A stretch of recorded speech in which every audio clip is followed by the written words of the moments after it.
Hi, my name is Rakesh Patel, and I'm a civil engineering student at Texas A&M. Today I'd just like to take a little time and share my testimony with you how God brought me to Jesus Christ. It's a testimony of power, of love, and His pursuit. It's not so much that people are pursuing God, but it's God who pursues people. I grew up in East Texas, Jasper, Texas, to be more specific. It's a town of about 8,000 people. I grew up in a family who believes in Hinduism. Hinduism is polytheistic. They believe in many gods. They believe in reincarnation, in karma, things like that. And so I grew up as a Hindu. And I also grew up with OCD, obsessive compulsive disorder.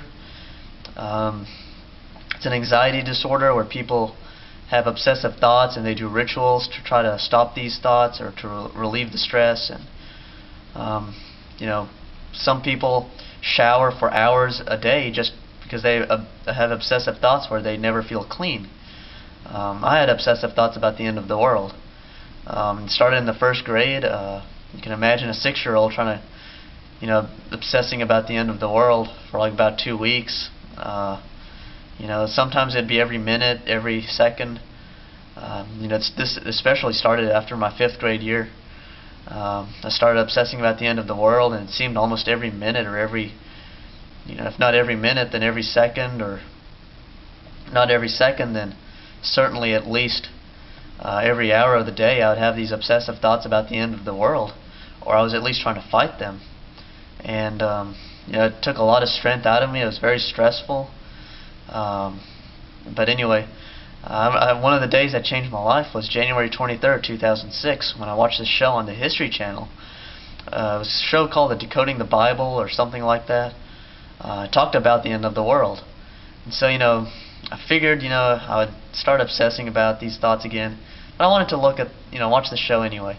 So I watched the last 10 minutes of the show, and sure enough, it's about the end of the world, and I started obsessing about it again. And this time the show gave a year, and I started obsessing that it might be that year. I don't know. But, I was just getting depleted of my strength. I couldn't hold on. It seemed, I couldn't keep going on my own. I didn't turn to Christ yet, though. I became more religious in Hinduism. I started praying before I ate and things like that. Kind of prayed to God a little bit more, but, it wasn't very serious yet. But it just so happened that at the same time we were covering in my 11th grade English class this unit about the Jewish culture. And we had this project to do where we had to look up some questions.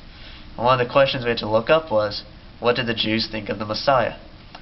And so I kind of had knowledge, brief knowledge of the Jewish religion before, but I went on the internet looking for a more definite answer. And I somehow came across this article how he became a Christian.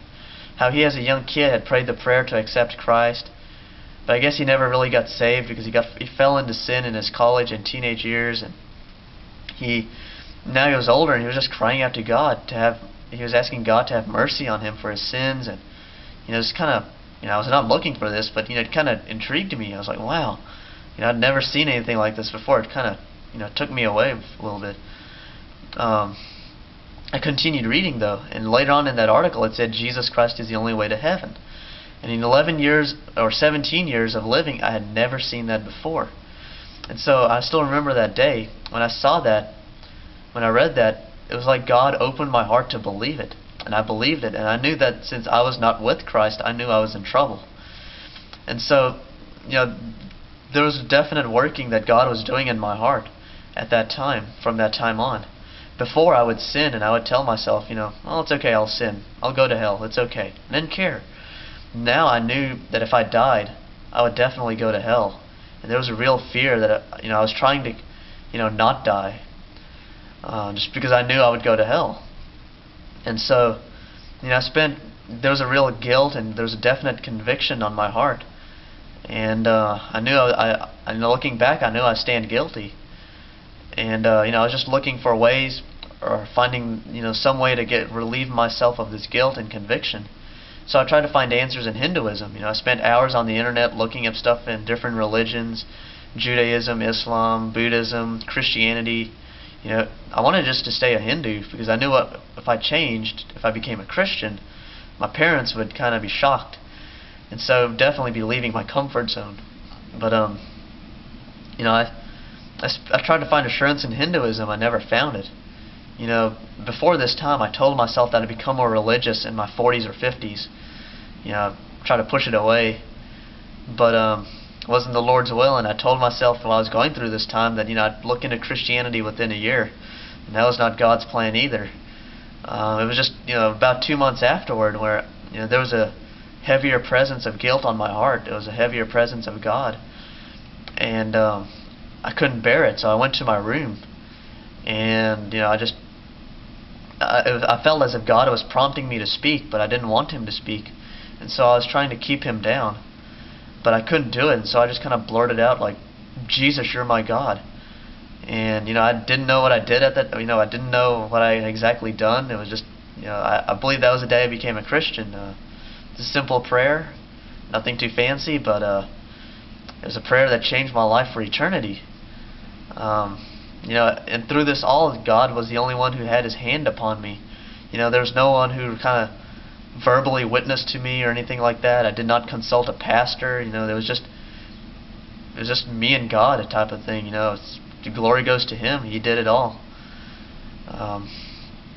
You know, and all I had to do was turn from Hinduism, turn to Him to be saved. And you know, I hope you find this testimony encouraging. That, you know, even if you use just a little bit in someone's life, you know, God can still use it. I'm not saying just use a little or just talk a little bit with people, but I mean, God can still use even a little. And you know, you may not know what's going on in a person's life, but, you know, surely God may be working in them. He definitely was in me. You know, no one knew I was going through all this. But you know, 17 years of living and playing video games, you know, watching TV, you know, living in the world, you know, does not compare to 3 years just being a Christian. I would definitely never trade that in. It's definitely been a blessed life, just coming to know Jesus Christ, growing in Him. You know, so I pray that you know, one day, if you have not found Christ, I pray that you would find Christ. You know, it's worth it for eternity. So I pray that God will bless your day, and have a good day, and you know, just have a blessed day.